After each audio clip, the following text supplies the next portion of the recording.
Alright, so this is where we left off here in our previous video. I went ahead, remove the spring. That's all it is. Just turn it, it'll come right on out, and make sure you don't lose this piece right here.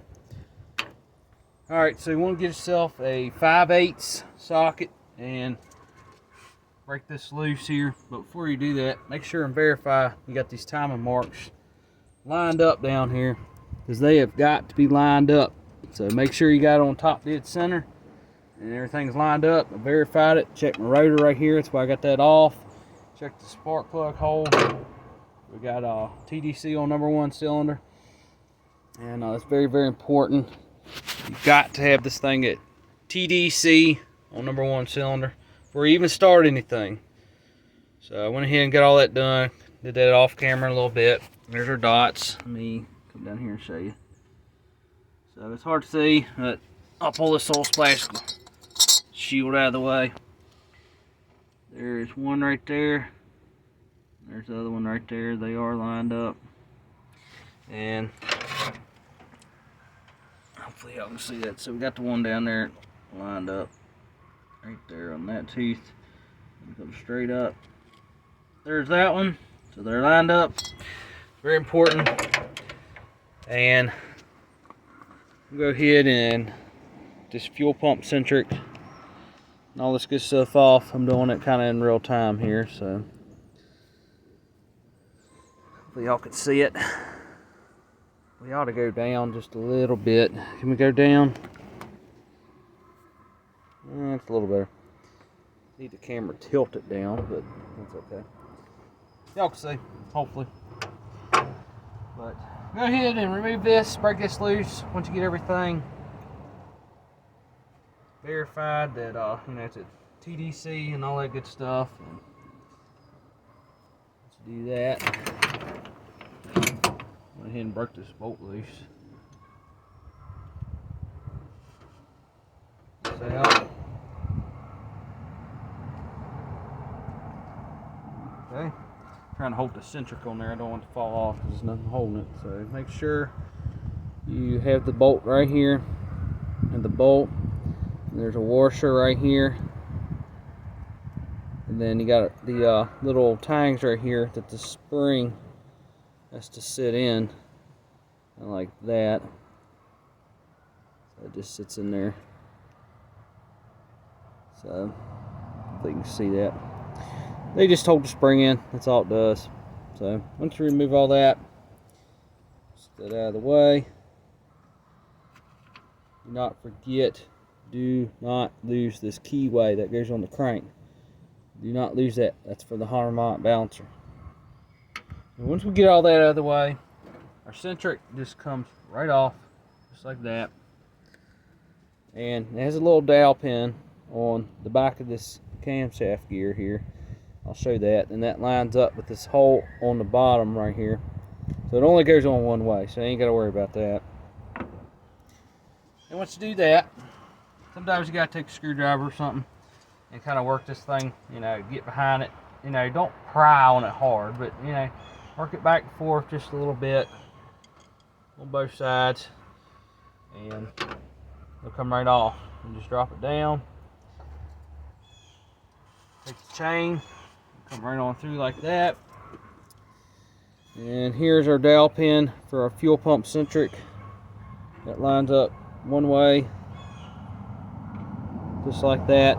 So this can only install one way, so it makes it nice. So you ain't got to worry about that. And there is our mark right here. You can see it, of course. You kind of can. There it is. There's our mark right there. And our chain was pretty sloppy too. And this chain actually has written on it, if you're wondering, it is Morse is what it said. So I've never heard of them. So it's actually marked on every link on here. And you can't really see it. M-O-R-S-E, Morse. I've never heard of it. And it don't look like we have anything on the back. And just, the chain comes right on off. Or do one hand, just like that. This is a link chain. I'm gonna try and get a double roller for it if I can. If I can't, ain't a big deal. But I want to find the Cloy's True Double Roller. You know, they're supposed to help a little bit, but the gears and all look really good on it. So I get this thing to focus here. So they're not chewed up or nothing. I mean, worn, but it's nothing horrible. But so it's only one mark on it to line this up for your TDC, and not too big a deal there. Now we got to come in here, and I got to get this bolt out of this crank here. And the important thing is, do not move anything at all. Do not rotate the crank or the camshaft, because then you have a big issue on your hand. Do not do that. So, I mean, if it does rotate just slightly, just a little bit, you know, it's not a big deal. But do not, you know, rotate that crank or that camshaft, because you'll bend the valves and everything else up. So, you know, a little bit, you know, if you bump the crank just a little bit, that's not going to hurt nothing. But don't sit there and turn it. Not good. So, I get this bolt off down here, and then we'll get our oil splash shield off here. And then this gear, you don't need no special tools or anything like this. Just look. Bam. Bam. That's it.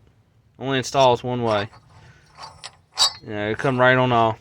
Ford had it right on this. So let me get my tool, get this saw, and then this will probably be it for this video. And we're gonna go down in here too. There is our oil pump down in here.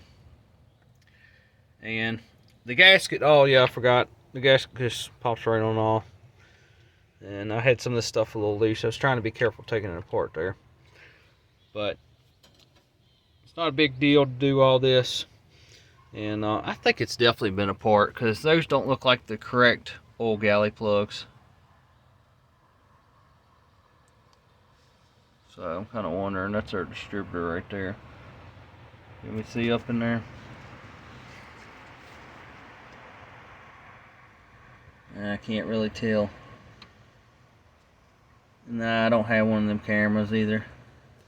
No, that's just oil. It's not cracks. But from what I can tell a little bit, it might not be too sludged up. Alright, let me get this off. And I don't want to drag this out too long. And we'll pull all that off down there. And we'll just go start ordering what we need.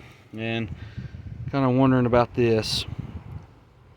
So hopefully this will work out. I'm trying to set this up so that, you know, we can be able to take to a car show and not have to worry about it. That's the whole point of doing all this. It's all about buying a little bit of time. That's all it is. You know, that's why I'm changing this stuff out so something bad don't happen. That way, when we're truly ready to overhaul this motor, you ain't got to worry about it. You ain't got to worry about something bad happening. So hang on just a second. Alright, so all you got to do is take the bolt out. And don't drop it like I did.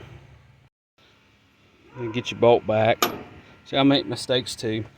Then come down here and you got your oil splash slinger. So that comes right on off just like this. It only goes on one way. It's keyed one way. Right there at the top. So pull that off. And then take your crankshaft gear off. Slides right on off. Just like that. Take the time. Comes right off. So it is marked. You cannot put it backwards. And it only goes on one way. So always make sure the dot is facing out. So it goes just like that. So I figured make a video here. And it's not the best, but it's not a whole lot to show, but I wanted to do that. So Ford had it right. So this same design was used on the 302s and 351 Windsors too. So yep, that's how that does. Comes off just like that. And I like the design where they put all the wear in the actual sleeve right here. See, this sleeve here's on this keyway. Just like that. So it only installs one way. So it's not the best video, but gotta figure out something about that. But I want to make this, so I'm gonna go ahead and order this. It'll probably be a little while, if not too long. And I'm gonna try and find a Cloy's true roller for it and put back in here. And all I'm doing, folks, is we're just trying to freshen it up. That's all I'm doing. We put a new fuel pump on it. I had to replace this oil pressure sensor down there when I first bought the car, because it was where it was crimped around, it was leaking like crazy. I had to put a new gasket down here for our oil filter adapter, and I think somebody added this. I would have thought it would have had the canister style. I'd like to know when they converted over to that. I know GM, I know 66, 67 still had the canister style, and then they went to the spin-on like we have here in 68. 68 was a lot of stuff, a lot of changes for GM, but I don't know when Ford did it. I know the 292s had a canister, so, and I know my 223, the 223 I have has a 1960 head on it, and it might be an older short block, not sure. It came out of another 59 Edsel I used to have, and it has a spin-on filter, which is weird, just like that. So I don't know. All right, I'm gonna end the video here. Hope you all enjoyed this, and I'm gonna go ahead and, so we don't lose our bolt here, thread this back in. You know, I'm not gonna do it all the way, but you know, just a couple threads here, like that. Bam, doesn't get lost. And this right here, thread this in too, and be careful, the oil pan is down there, so don't drop anything in there. So yes, I would put a rag down there, but I'm not worried about it, because this oil pan's coming off anyway. It's got to come off. This oil pan is no good. Somebody had braced it, and you know, it's just, we're not going to run stuff like that. I mean, that's the whole point of doing all this.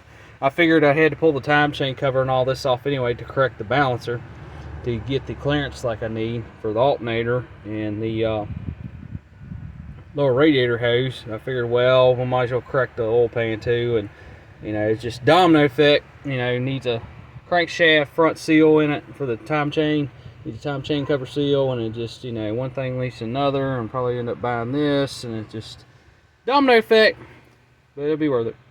So see y'all later. That's where they braced it, so we got to replace it. And look at the dent in it. So that's why we're doing all this work. Suspension, I was nice and clean, but now it's all dirty. But, oh well.